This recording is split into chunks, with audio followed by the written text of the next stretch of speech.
Medina নিয়ে শেখ করলো কটূক্তি। চলুন দেখি। হজের সফরে অনেক দোয়া কবুলের জায়গা আছে না, পৃথিবীর অন্য কোন জায়গায় দোয়া কবুলের এরকম স্পেসিফিক জায়গা বলা হয় নাই। এমনকি মদিনাতেও দোয়া কবুলের স্পেসিফিক কোন জায়গা নেই যে এই জায়গায় দাঁড়ায় দোয়া করলে দোয়া কবুল হবে।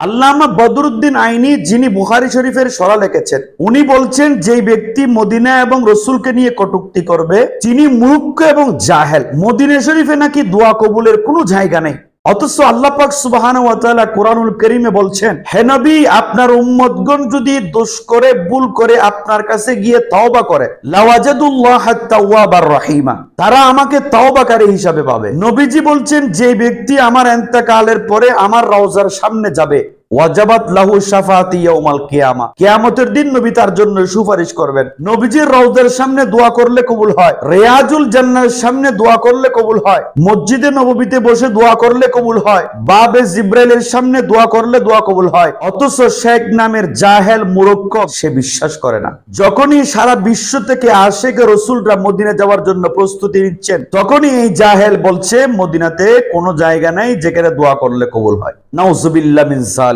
যারা দুশমনে রাসূল তাদের পেছনে নামাজ পড়া যাবে না। কারণটি হচ্ছে লানাহুমুল্লাহু ফিদ দুনিয়া ওয়াল আখিরাহ, তাদের জন্য দুনিয়া এবং আখিরাতে লানত আছে। সাহাবায়ে কেরাম আমার নবীজির থুতু মুবারককে সম্মান করত, আমার নবীজির উজুর পানি তারা পান করত, আমার নবীজির চুল মুবারককে তারা তাজিম করত। অথচ এই জাহেল রাসূলুল্লাহর উম্মত হওয়ার পরও নবীজিকে সম্মান করে না। যারা মদিনা নিয়ে কটূক্তি করে ওই সমস্ত ব্যক্তিরা জাহেল, মূর্খ, কাজ্জাব।